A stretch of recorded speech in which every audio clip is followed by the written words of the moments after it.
আপনাদের দোয়া নেওয়ার জন্য এখানে আসছি। দেখেন যে আয়াতে কারিমা তেলাওয়াত করছি, অর্থ হলো যে হে নবী আপনি বলে দিন যে আমি রব্বুল আলামিনকে ভালোবাসতে চাই, সে যেন আপনাকে ভালোবাসে। সুবহানাল্লাহ। আরো জোরে বলুন সুবহানাল্লাহ। আপনার অনুসরণ করে অনুগাপন করে তাহলে আমি রব্বুল আলামিনকে ভালোবাসা হবে। এবং আমাকে যে ভালোবাসলো তার জীবনের গুনাহ খাতাগুলি মাফ। আরো জোরে বলেন সুবহানাল্লাহ। আয়াতের তরজমা শেষ। হাদিস শরীফ ওই পর্যন্ত আমি আপনি পূর্ণাঙ্গ মুসলমান ইমানদার হইতে পারবো না যতক্ষণ পর্যন্ত আমার যত ভাই বন্ধু আত্মীয় স্বজন টাকা পয়সা ধন দৌলত দুনিয়াবি যত লোভ লালসা আছে সব থেকে পরিত্যাগ করে আল্লাহ রাসূল সাল্লাল্লাহু আলাইহি সাল্লামকে ভালোবাসতে না পারবো সে পর্যন্ত পূর্ণাঙ্গ মুমিন হইতে পারবো না। সংক্ষিপ্ত তরজমা বোঝা গেছে? আজকে কি বার? জোরে বলেন কি বার? এই এলাকায় ভোটার কয়জন আমার জানার দরকার আছে তো বলেন। 1600। এখানে কয়জন মানুষ আছে? 50 জন হবে। তাহলে যে কয়জন উপস্থিত হয়েছেন এলাকা মাইকের আওয়াজ যাইতেছে না? যারা উপস্থিত হয়েছেন তারা কবরে যাইবেন, আর যারা উপস্থিত হয়নি তারা ঘরের মধ্যেই সারা জীবন থাকবে, এমন নাকি? আর কথা বলেন এমন নাকি? যারা ঘরের মধ্যে ল্যাপের মধ্যে শুয়ে আছে তারা কবরে যাইবে না, তারা ঘরের মধ্যেই সারা জীবন থাকবে, তাই না? তাদের জন্য আলাদা কোনো বিধান আছে নাকি? সবাই কবরে যাইতে হবে। এবার শোনেন, যারা শুয়েছে তারা শুয়েই থাকেন, আর যারা এখানে সেই খেতা সিটা ফালায় দিয়ে শীতের দিনে সবকিছু সিটা ফালায় দিয়ে আল্লাহরে পাওয়ার জন্য আল্লাহ রাসূলকে পাওয়ার জন্য মহব্বত নিয়ে প্রেম ভালোবাসা নিয়ে উপস্থিত হয়েছে, সেই মহান রব্বুল আলামিন কাকে ভালোবাসে সেই বিষয়ে কিছু আলোচনা করা হবে আর কি। যে যেখানে আছেন সেখান থেকে শুনে, কিন্তু মনে চাই আসতে পারেন না, কোনো সমস্যা নেই। আজকে কি বার?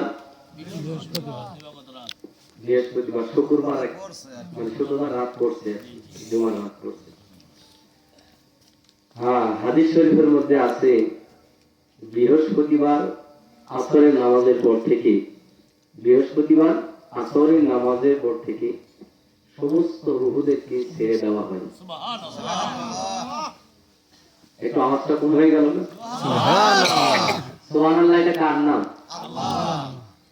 মানুষ দুনিয়া হাসিল করার জন্য 500 টাকা পাওয়ার জন্য 1000 টাকা পাওয়ার জন্য নিজের জীবনকে বাজি রেখে মাঠে ময়দানে রাস্তার মধ্যে বুক ফুলে বলে যে আমার নেতা অমুক নেতা তমুক নেতা, আল্লাহকে ভুলে গিয়ে মানুষের নেতৃত্বে মানুষের পেট পূজার জন্য যদি মানুষের নামে স্লোগান দেওয়া হয় যে আল্লাহ বলেন কুল ইন্না সলাতি ওয়া নুসুকি ওয়া মাহইয়ায়া ওয়া মামাতি লিল্লাহি রাব্বিল আলামিন, জোরে বলেন আল্লাহু আকবার। বান্দা তোমার নামাজ, তোমার রোজা, তোমার হজ, তোমার যাকাত, তোমার জীবন, তোমার যৌবন সমস্ত কিছু আমি রব্বুল আলামিনের জন্য। বান্দা তুমি নিজে আমার হুকুম ছাড়া তুমি খাইতে পারো না, আমার হুকুম ছাড়া তুমি নিঃশ্বাস গ্রহণ করতে পারো, আমার কার্বন অক্সিজেন তুমি ছাড়তে পারো না, আমার হুকুম ছাড়া তুমি একটা ধাপ দিতে পারো না, আমার হুকুম ছাড়া তুমি কোনো কাজেই লিপ্ত হইতে পারো না, আমার হুকুম ছাড়া তুমি তোমার কাজে তুমি উত্তীর্ণ লাভ করতে পারো না, আমার হুকুম ছাড়া তোমার ব্যবসায় তুমি উন্নতি করতে পারো না, আমার হুকুম ছাড়া তোমার জীবন নামে কোনো অর্থই নাই। সে আমার হুকুম যারা পালন করছে, আমার হুকুম যারা পালন করছে তারা আমার কাছে প্রিয়, নাকি যারা আমার হুকুম পালন করছে না তারা আমার কাছে প্রিয়? কথা বলে। তাহলে যারা আল্লাহকে পাওয়ার জন্য আল্লাহ রাসূলকে পাওয়ার জন্য এখানে উপস্থিত হয়েছেন, আমাদের ভাগ্য ভালো কিনা খারাপ? আরো জোরে বলেন ভালো। আলহামদুলিল্লাহ বলে। দেখেন আজকে বৃহস্পতিবার রাত, হাদিসটা কি বলছি? আল্লাহ রাসূল সাল্লাল্লাহু আলাইহি সাল্লাম বলতেন সমস্ত রূহদেরকে ছেড়ে দেওয়া হয়, তারা আত্মীয় স্বজনদের কাছে আসে। দেখেন আমার মুর্শিদ হুজুর বললেন আরবিতে মুর্শিদ বলা হয়, পীর বলেন কেউ বা শায়েখ বলেন, কেউ বা ওস্তাদ বলেন, কেউ বা গুরু বলেন, বলেন না? তার কথায় আমি শুনছি তিনি বলছেন, কবরের মাঝে ঘুমাইয়া থাকে কিরে সাপনি করা, কহে না তো কথা শুধু শোনে কথা কত যে বর্ণ চোরা, নীরব ভাষায় কি ব্যথা জানায় প্রিয়জন কাছে গেলে, বলিব সকলে একদা তোমরা আমাদের কাছে এলে। এ কথার অর্থ আমরা বুঝতে পারছি? দেখেন আমিও বুঝি না, দেখেন মানুষ মরণশীল কিনা। কবরের মাঝে ঘুমাইয়া থাকে কিরে সাপনি করা, যারা কবরের মধ্যে ঘুমাইয়া থাকে, যারা কবরের মধ্যে আছে, তাদের মতো অসহায় কেউ আছে? তাদের মতো অসহায় কেউ আছে? এখানে পিতা মাতা নাই কার? আল্লাহু আকবার। ভাই বন্ধু আত্মীয় স্বজন অনেকেই চলে গেছেন, অনেকেই গেছেন। দেখেন এদের অনেক মহব্বত করি না তাদেরকে, আমরা করতাম না একসময় পিতা মাতাকে। কোনদিন মৃত্যুর পরে কি তাদের কবরে যা বলছি যে আজকে মা তোমার সাথেই থাকবো, আজকে বাবা তোমার সাথে থাকবো? যে বন্ধুর জন্য আপনি একসাথে চলতেন, একসাথে ফিরতেন, একটা লোকমা খাইতেন না, যে বন্ধুকে ছাড়া, সে বন্ধুর কবরের পাশে কোনোদিন যে আপনি কি বলছেন আজকে বন্ধু তোমার সাথে আজকে রাত্রে যাপন করবো? মন থেকে উত্তর আসে না, এখানে অনেক ভয়, থাকিস না, চলে যা, ভূত আসবে। তুমি তো ভাবলে না কোনোদিন এই দিনটা তোমার হবে, তোমার সন্তান তোমার কবরের পাশে দাঁড়াবে, বলবে অনেক ভয় লাগে, তোমার বন্ধু তোমার কবরের পাশে দাঁড়াবে, বলবে ভয় লাগে, বলবে কিনা? এজন্যই বলা হয়েছে, বলিব সকলে একদা তোমরা আমাদের কাছে। কবরে যারা ঘুমায় থাকে তারা বলে আমরা যে কি অসহায়ের মতো আছি এই কবরের মধ্যে। আল্লাহ বলেন ইযা জাআ আজালুহুম লা ইস্তাখিরুনা সাআতান ওয়া লা ইস্তাকদিমুন, 1 ঘন্টা আগেও না 1 ঘন্টা পরে না, যথা সময় তোমাকে নিয়ে যাওয়া হবে। আবার বলে আল্লাহ মিনহা খালাকনাকুম ওয়া ফিহা নুঈদুকুম ওয়া মিনহা নুখরিজুকুম তারাতান উখরা। যে মাটি থেকে তোমাকে আমি সৃষ্টি করলাম, আবার ওই মাটিতেই তোমাকে যাইতে হবে, আবার ওই মাটি থেকে পুনরাবৃত্তি করে তোমাকে হাসরের ময়দানে দাঁড় করানো হবে। দেখেন কোনদিন আমরা কি বলছি মায়ের সাথে থাকবো, বাপের সাথে থাকবো? বলছি কি কোনদিন? এই কবরের মাঝে তারা ঘুমায় আছে, তাদের কি শীত লাগে না? শীত লাগে না? কম্বল দিয়ে আসছেন কোনদিন? ছোটবেলায় ছিলাম, মায়ের কোলে প্রসাব করে দিছি না শীতের রাত্রিতে, মা ভিজা জায়গায় থাকছে, আমাকে আপনাকে সুন্দর শুকনা জায়গায় রাখছে না ভাই? এটা কি না শুকরিয়া করতে পারবো, না বলতে পারবো? এখন সে মা কবরের মধ্যে আছে, কোনদিন কি বলছি মায়ের জন্য একটু যাই কম্বল দিয়ে আসি? আর কম্বল দিলেও কি হবে? তার ভিতরের রুহটা ওখানে আছে, চলে গেছে খোদার কাছে, সে যা যা করেছে তার হিসাব হচ্ছে। এটা কি আমার আপনার হবে না? আমার পরম দরদি বন্ধুর কাছ থেকে শুনছি, তিনি বলছেন যে মানুষ যখন ইন্তিকাল করে, ছোট ছোট মাসুম বাচ্চারা এখানে আসছে না, ওদের মতো বাচ্চারাও কিন্তু ইন্তিকাল করে না।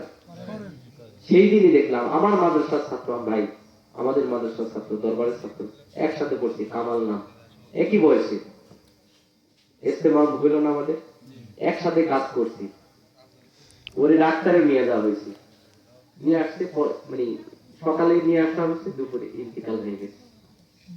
আমাদের বয়সে, ওই যে ওই ভাইদের বয়সে। কার কখন মৃত্যু কেউ বলতে পারে? প্রস্তুতি নেওয়া লাগবে। হ্যাঁ, প্রস্তুতি নিতে হবে। আল্লাহর ওলিদের কাছে গেলে কি হয়? কি আল্লাহর ওলিরা বলে যে তুমি দিনে একবার হলেও কবরের কাছে যাও। সুবহানাল্লাহ। কেন যাবেন? তুমি যেই জায়গায় যা শুইবা, আমার দরদি বন্ধু বলেন, তুমি যেই জায়গায় শুইবা ওই জায়গাটা তুমি ঠিক করো। তুমি জীবিত অবস্থায় তুমি যাওয়ার পরে, চলে যাওয়ার পরে কে কোথায় রাখবে এটা কোনো নির্দিষ্ট না। এটা কে বলছে? আল্লাহ বলছে। কি বলছে? ইয়াউমা ইয়াফিরুল মারউ মিন আখিহি ওয়া উম্মিহি ওয়া আবিহি ওয়া সাহিবাতিহি ওয়া বানি। ভাই ভাই থেকে মুখ ফিরে নিবে, মা সন্তান থেকে, সন্তান মা থেকে, স্বামী স্ত্রী থেকে মুখ ফিরে নেবে, কেউ কাউকে চিনবে না। এটাকে আমি বলছি, কে বলছে? মৃত্যুবরণ করলে কেউ কাউকে চিনবে। এই জন্যই আমার দরদি বন্ধু মানিকগঞ্জের হুজুর বলছেন, তোমার কবর যেখানে হবে দিনে একবার যাও, দেখে আসো জায়গাটা, দেখলে তুমি ওই জায়গাকে বলো, এইভাবে বলছে তুমি ওই জায়গায়, আমি চেষ্টা করতেছি, ওইভাবে হয়তো হবে না, বলো জায়গাকে, বলো হ্যাঁ তোমার কাছে আমি আসতেছি, সাদা একটা মার্কিন লইয়া ছাইপা যাবে চোখের, আরে ভাবছো নিমন তারে, একটা মার্কিনের কাপড় দিয়া মোড়াইয়া তোমার কাছে আমি আসতেছি, এই যে তুমি এখানে জায়গা একটু ঝাড়ু দেন, পরিষ্কার করেন, ঝাড়ু দেন, তোমার কাছে আমি আসতেছি। ওই যে বিল্ডিং করছি আমি, রক্ত খাওয়ানো টাকা, টাকা দিয়ে পয়সা সব খাবে কে? ভূত খাবে, সন্তানেরা খাবে, দোয়া করবে কিনা জানি না, ঠিক কিনা বলি। কিন্তু তুমি, তুমি মাটি, মাটি কি বলছিল? মাটি বলছিল আমি কাউকে চিনি না, আমার কাছে যে ইনসাফ হবে, যে মহান রব্বুল আলামিন পৃথিবীকে মানুষকে পাঠাইছে এই জন্য সে মানুষ আমাকে চিনবে, আমাকে জানবে, আমার পরিচয় লাভ করবে, আমার বন্ধুর আদর্শে আদর্শিত হবে, তাহলে সে আমি কবরটাকে মাফ করে দেব। আর এর বিপরীত যদি হয়ে যায়, দুই পাশ থেকে এমন চাপ দেব তার এক পাশের হাত নিয়ে অন্য পাশে চলে যাবে। মিথ্যা নেই। আমার দর্দি বন্ধু বলেন, সত্য চির সত্য, সত্য সে সর্বদা, বুঝাবার নয় সেটা বুঝিবার কথা। জোরে বলেন আল্লাহু আকবার। সত্য সারা জীবনই সত্য। এখানে মুরব্বী যারা আছেন, কোন এক সময় আমার মতো ছিলেন না? চোখের জ্যোতি কমলো না, গিরার বল কমলো না, হাতের বল কমলো না, দাঁত পড়া শুরু হয়েছে না? কি খবর? ওই ছোট ছোট বাচ্চা যারা আছে, কোন এক সময় আমরা তাদের মতো ছিলাম, তোমরা আমার মতো হইবা, কোন একদিন এদের মতো হইবা। ছোট থেকে, ছোট্ট বাচ্চা থেকে যদি কেউ রাসূলের আদর্শে আদর্শিত হইতে পারে, আল্লাহর ভয়ে ভীতু হইতে পারে, চোখের পানি ফালাইতে পারে, তার ভাগ্যটা কতই ভালো। আল্লাহ বলেন, ইন্না নাশিআতাল লাইলি হিয়া আশাদ্দু গভীর নীরবতা, নিস্তব্ধতার মধ্যে বান্দা যখন আমি রব্বুল আলামিনকে ডাক দেয়, বান্দার প্রত্যেকটা কথা যেন আমি রব্বুল আলামিনের হৃদয়গ্রাহী হয়ে থাকে। দেখেন, আলোচনা বেশি করবো না, কিছু কথা আমার মুর্শিদের কাছ থেকে যা শিখছি বলবো আর কি। একটু দেখেন, এখানে যারা আপনারা উপস্থিত আছেন, যুবক ভাইরা যারা, ছোট ছোট বাচ্চা যারা আছে, ওই যারা, তোমরা একটু লক্ষ্য করো, শোনো, তোমাদেরকে যদি আমরা এক সপ্তাহ ট্রেনিং দিই, হ্যাঁ, তোমরা এরকম মানুষ, আমার দরদি বন্ধু বলেন যে মানুষ আজকে না হলে বাংলার জমিনে 1000 মাহফিল হইতেছে না, কথা বলে 1000 মাহফিল হইতেছে না, তাহলে দিন দিন কি মানুষের জুলুম অত্যাচার বাড়তেছে না কমতেছে? মানুষ কি তার মনুষ্যত্ব হারিয়ে ফেলতেছে না ফিরে পাইতেছে? হারিয়ে ফেলতেছে না। পিতা মাতাকে বৃদ্ধাশ্রমে রাখতেছেন, এটা কি মানুষের কাজ? অনেক জুলুম অত্যাচার বাড়তেছে না কমতেছে? ছোট ছোট বাচ্চাদেরকে তারা মদের দিকে ধাবিত করতেছে, নিশার দিকে ধাবিত করতেছে, এটা কি মানুষের স্বভাব? ভালো মানুষের স্বভাব না। তাহলে এই মনুষ্যত্বহীনতা, তাই না কথা? এই মানুষটা একজন মানুষ হবে, এটাই একজন আল্লাহর ওলি, আল্লাহ ওয়ালাদের টার্গেট। ইয়া আইয়ুহাল্লাযীনা আমানুত্তাকুল্লাহা হাক্কা তুকাতিহি ওয়া লা তামুতুন্না ইল্লা ওয়া আনতুম মুসলিমুন। আমাকে ভয় করার মতো ভয় করো। কে বলছে? আল্লাহ। পূর্ণাঙ্গ মুসলমান না হয়ে কবরে আইছে না। এখানে যারা উপস্থিত সবাই মুসলমান না? আল্লাহ এটা কইলে কেন? এটা বললেন কেন? মান সালিমাল মুসলিমুনা মিন লিসানিহি ওয়া ইয়াদিহি ওয়াল মুহাজির মান হাজার মা নাহাল্লাহু আনহু কামা ক্বালা নবী সাল্লাল্লাহু আলাইহি ওয়াসাল্লাম। হাত দ্বারা, জবান দ্বারা, পা দ্বারা, আচার আচরণের মাধ্যমে যদি কোনো মুসলমান ভাইদেরকে কষ্ট দেওয়া হয়, সে মুসলমানের অন্তর্ভুক্ত কে বলছে? আল্লাহ রাসূল সাল্লাল্লাহু আলাইহি ওয়াসাল্লাম। মিথ্যা বলছেন? যার জীবনে কোনো মিথ্যা ছিল না, ধরে বলে আল্লাহু আকবার। এই ছোট বাচ্চাদেরকে, যুবক ভাইদেরকে এই বাংলার জমিনে যে মাহফিল হচ্ছে, আমার দরদি বন্ধু বলেন, মানুষ জ্ঞান অর্জন করতে করতে মানুষ এমন পর্যায়ে পৌঁছায় গেছে, মানুষকে জ্ঞান দেওয়ার কোনো সুযোগ নেই। জোরে বলেন ঠিক কিনা? কারণ কি?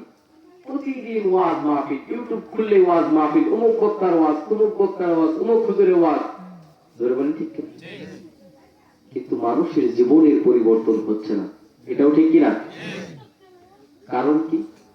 আল্লাহ বলেন কারণ, কাবুরা মাকতান ইনদাল্লাহি আন তাকুলু মা লা তাফআলুন। জোরে বলেন আল্লাহু আকবার। আল্লাহ বলেন, আমার কাছে সবচেয়ে নিন্দনীয় কথা, অপছন্দ কথা হলো ওইটাই যে বান্দা তুমি যা করো না তা মানুষকে বলে বেড়াও। এটাই হচ্ছে। তাহলে দেখেন, এই যুবক ভাইদেরকে যদি, এই যুবক ভাই যারা আছে ওরা, ওদেরকে যদি এখন ট্রেনিং দেওয়া হয়, হ্যাঁ, ওই এক সপ্তাহ আমাদের সাথে থাকুক, তোমরা আমরা একসাথে থাকো এক সপ্তাহ, ওরা কিন্তু আমার মতো ওয়াজ করতে পারবে। আপনি যা আছেন, আপনারা যদি এক সপ্তাহ আমি ট্রেনিং দিই, আপনিও পারবেন। যুবক ভাই যারা আছেন, আমি যদি এক সপ্তাহ ট্রেনিং দিই, হুজুর, মৌলানা হুজুর, যে কোনো হুজুরের কাছে আপনি এক সপ্তাহ থাকেন, আপনার একটু দাঁড়িয়ে একটু বড় বড় রাখবেন, রাইখা মাইক ধরাই দেবো, দুই একদিনে একটু ভয় লাগবে, পরে আপনি ওয়াজ করতে পারবেন। জোরে বলেন ঠিক কিনা? এরকম অনেক বক্তা ধরা খাইছে না? বড় দাঁড়িয়ে কিন্তু কোরআন শরীফ পড়ে ধরা খেয়ে গেছে, কিন্তু ভাইরাল হয়েছে অনেকটাই। তাহলে এটা কি? এত জ্ঞান মানুষ অর্জন করতেছে, কিন্তু মানুষের দিন দিন জুলুম অত্যাচার বাড়তেছে না কমতেছে? মানুষের মনুষ্যত্বহীনতা বাড়তেছে না কমতেছে? বাড়তেছে। এটার কারণ কি জানার দরকার আছে না নেই? তোমরা কি কো, জানার দরকার আছে না? তোমরা ছোট থেকে যদি আল্লাহ আল্লাহ রসুলের জন্য কান্না করো, আল্লাহ রসুল সাল্লাল্লাহু আলাইহি সাল্লামের যদি কথা শুনে আল্লাহ রসুলের প্রেমে আসক্ত হও, আল্লাহ রাব্বুল আলামিনের ভয় ভীতি হোক, তাহলে তোমরা সোনাই সোহাগা কবরে যাওয়ার সাথে সাথে জান্নাতে চলে যাবে। সুবহানাল্লাহ। তাহলে দেখেন, এই যে ট্রেনিং এর কথা বললাম, কিসের অভাব? এটা আমার তো পরম দরদি বন্ধু বলছে, আমার শাইখ, যারা গুরু বলেন গুরু, যারা পীর বলেন পীর, বলছেন শুধুমাত্র ভাবনার অভাব। করে বলেন সুবহানাল্লাহ। আর জোরে বলেন আল্লাহু আকবার। কিসের অভাব বলো তো? ভাবনার অভাব। কি ভাবনা করবে? যেদিন তুমি হারিয়ে যাবে মন এই বিরাট ভবন অন্তরালে, যারে তুমি ডাকো আঁখি নিরে, সে যে আর আসিবে না ফিরে, সে যে চলে গেছে দূরধামে। যারা চলে গেছে, কবরে চলে গেছে, তোমার বয়সে, ওনার বয়সে, ওনার বয়সে, তারা কি কোনোদিন ফিরে আসছে? কথা বলে? কোনদিন কি বলছে আমাকে এক মুঠ ভাত দাও? এটা বলছে? কোনদিন কি বলেছে আমাকে একটা কাপড় দাও? তোমরা শীতের কাপড় পরছো না ভাইরা? সবাই পরছেন না? আপনাদের শীত লাগে বিদেই পড়ছেন। ওরা কি সাদা সাদা একটা মার্কিন ছাইপা যাবে চোখের আড়ে, ভাবছনি মন তারে, কাপড়ের কাপড় কইরা আছে মাটির কবরের মধ্যে, ওদের কি শীত লাগে না? আজকে এই রুহগুলা, আপনার আমার আত্মীয় স্বজন, এই রুহগুলা সব উপস্থিত হয়ে গেছে এখানে। আল্লাহু আকবার বলে। এটা কে বলছে? আল্লাহ রাসূল সাল্লাল্লাহু আলাইহি ওয়াসাল্লাম বলছে। আত্মীয় স্বজনের কাছে আসে, আয়েশা বলে যে যে একটা সুবহানাল্লাহ আমাকে দাও, তোমার জন্য মাথার ঘাম পায়ে ফালাইছি, নিজে খাই নাই, তোমাকে খাওয়াইছি। তোমরা পিতামাতার কাছে চাইলে পিতামাতা কত কষ্ট করে দেয়, দেখি এখন বুঝবা না, পরে বুঝবা। দেখেন, পিতামাতা কষ্ট করে আমাদেরকে বড় করছেন, যারা পিতামাতা হয়েছে তারা তো বুঝতেছে, নিজে না খায় কাপড় কিনে দিছে ঈদের মধ্যে। এই পিতামাতা গুলো আয়সাই ঘুরতেছে, ওই একটা সুবহানাল্লাহ, সুবহানাল্লাহ যদি ঠিকই গেছে। অনেক কষ্ট হয় এই কবরের মাঝে, আমার কারোর কাছে আমি চাইতে পারি না, আমি অসহায় হয়ে গেছে। আমাকে কেউ একটা সুবহানাল্লাহ বলে না, একটা আলহামদুলিল্লাহ বলে না। কার জন্য, কাকে আমি রেখে আসলাম, কাকে আমি রেখে আসলাম পৃথিবীর বুকে, যে সন্তান আমার জন্য বললো না রব্বির হামহুমা কামা রব্বায়ানি সগীরা, কেউ তো বললো না কোনোদিন। একটা সুবহানাল্লাহ, একটা আলহামদুলিল্লাহ, একটা আল্লাহু আকবার বলে তো আমার জন্য সওয়াব রেসানি করলো না। হ্যাঁ, সন্তান যখন গভীর রজনীতে উঠে, পিতা মাতা তখন ওই রুহটা তখন তার দরজায় দাঁড়ায় থাকে। এইবার মনে হয় আমার সন্তান ঘুম থেকে উঠতে একটু ওযু করে, একটু নামাজ করে, একটু জিকির করে মনে হয় আমার জন্য আল্লাহর কাছে হাত তুলে বলবে আল্লাহ আমার পিতা মাতাকে তুমি কবুল করে। হ্যাঁ, এবার রুহুটা যারা মরে যায় না তাদের রুহুটা বলে অনেক খুশি হয়ে যায়। তখন সন্তানটা ইস্তেঞ্জা করে আবার শুয়ে পড়ে, মনটা অনেক ভারাক্রান্ত হয়ে যায়। কাহারে আবার শুয়ে বলবো, আবার কখন উঠবে, আবার কখন আমার জন্য দোয়া করবে, আবার শুক্রবারের জুমার নামাজের পর আবার আমাকে কবরের মধ্যে আটকায় ফেলবে, আবার আমি এই এক সপ্তাহ আবার আযাবের শান্তির মধ্যে আমি থাকবো। এই দুঃখ প্রকাশ করতে থাকে। তখন আবার সেই একটু পরে আবার সন্তান ওঠে, পিতা মাতা কই আহা এবার উঠছে ফজরের আগে, মনে হয় এবার আমার জন্য দোয়া করবে।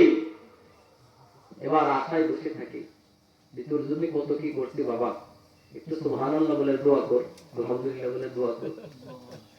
আবার যখন শুয়ে পড়ে তখন দরজার মধ্যে একটা লাঠি মেরে চলে যায় যে হায় আফসোস, কার জন্য আমি সব করেছি।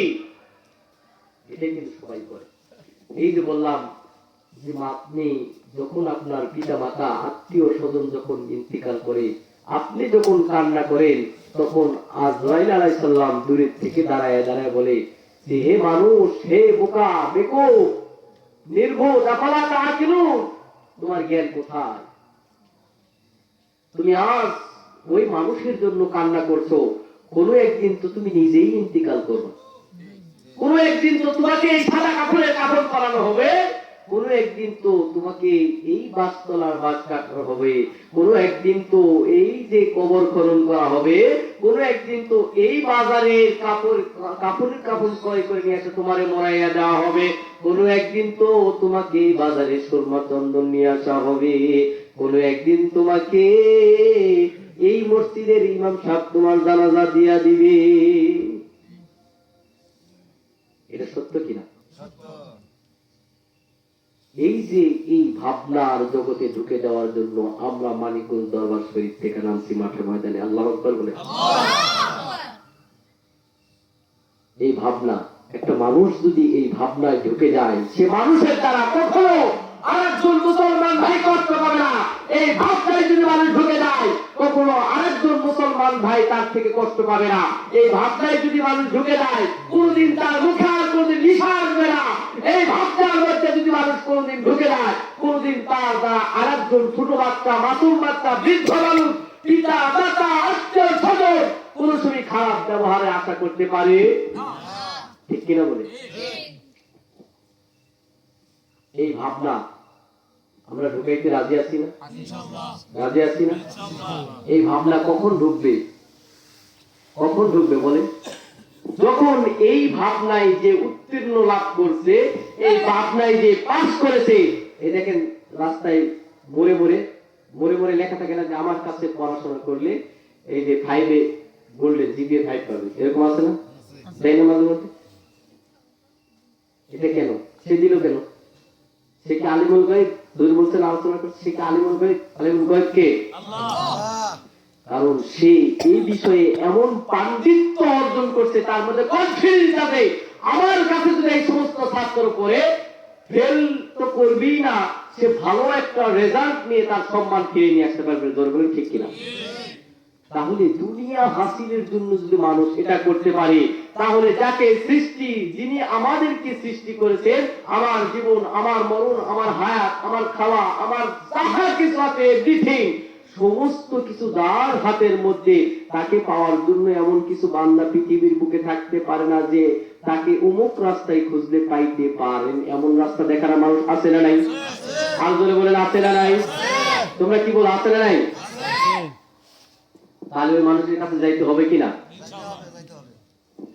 দেখেন অনেকেই কে কি বললে বলার সময় নেই, কে কি কান পড়া দিলে সময় নাই। আমি দেখতে হবে তার পা থেকে মাথা পর্যন্ত আপাদমস্তক আল্লাহ রসুলের আদর্শে আছে কিনা, তিনি রসুলের সুন্নত মানেন কিনা, আল্লাহর হুকুম মানেন কিনা, তার আদর্শে যাওয়ার কারণে সে মানুষ কি বিপদে গেছে না আল্লাহর রাস্তায় আসছে দেখতে হবে। পরীক্ষায় ঠিক গেছে, আলহামদুলিল্লাহ আপনার সাথে এক বন্ধুত্ব করলাম, আল্লাহ আকবার বলেন। তাহলে এই যে একটা ভাবনা, এই ভাবনার মধ্যে ঢুকে দেওয়ার জন্য আমরা আসছি মানিকগঞ্জ হুজুরের পক্ষ থেকে, আলহামদুলিল্লাহ। তাহলে আপনারা রাজি আছেন না এই সাগরে যাওয়ার জন্য? অনেকে দাড়ি সাদা, অধিকাংশের দাড়ি সাদা হয়ে গেছে। যারা যুবক আছেন তারা আলহামদুলিল্লাহ বলে, যারা যুবক নেই তারাও আলহামদুলিল্লাহ করেন। কারণ আপনি যদি বন্ধুত্ব করছেন আলহামদুলিল্লাহ, যারা করতে পারেন নাই তারা করবেন আলহামদুলিল্লাহ। নতুন আল্লাহ আল্লাহ রসুলকে পাওয়ার জন্য, কাকে পাওয়ার জন্য? পীরকে পাওয়ার জন্য, মুর্শিদকে পাওয়ার জন্য। কিন্তু তাকে মানতে হবে, না মানলে তার পাবো না, তাই না কথা? এই ভাবনার জগতে যাইতে হলে, চোখে পানি আনতে হলে, আল্লাহ রসুলকে পাইতে হলে, আল্লাহকে পাইতে হলে একটা মাধ্যম দিয়ে যাইতে হবে। জোরে বলেন ঠিক কিনা? এই মাধ্যমের সাথে বন্ধুত্ব করতে রাজি আছে কে কে? নতুন মানুষ। আল্লাহু আকবার, আল্লাহু আকবার, আল্লাহু আকবার। আপনারা এবার আছেন ভাবনার জগতে। 10 মিনিট আমরা কিছু আলোচনা করি, পরে শেষ করে দিব ইনশাআল্লাহ। কারণ সারা রাত ধরে ওয়াজ করলাম, ফজরের নামাজ হলো না। এটা আমাদের মানিকগঞ্জ দরবার শরীফের শিক্ষা। কারণ পৃথিবীর বুকে সর্বোত্তম হলো কি? নামাজ। নামাজ কেমন? সারা জীবনই তো নামাজ করলেন। আর আমার মুর্শিদ, আমার গুরু যিনি, তিনি কি শিখাইছে? হ্যাঁ, হাত ধরে দাঁড়াইছো, হাত বাঁধছো, বললেন হে মালিক, তুমি আমাকে সৃষ্টি করছো, তোমার হাতে আমার জীবন, আমার মরণ। কত নামাজ পড়লাম না, রোজা করলাম না, হজ করলাম না, যাকাত দিলাম না, সবকিছুর সামর্থ্য আমার আছে,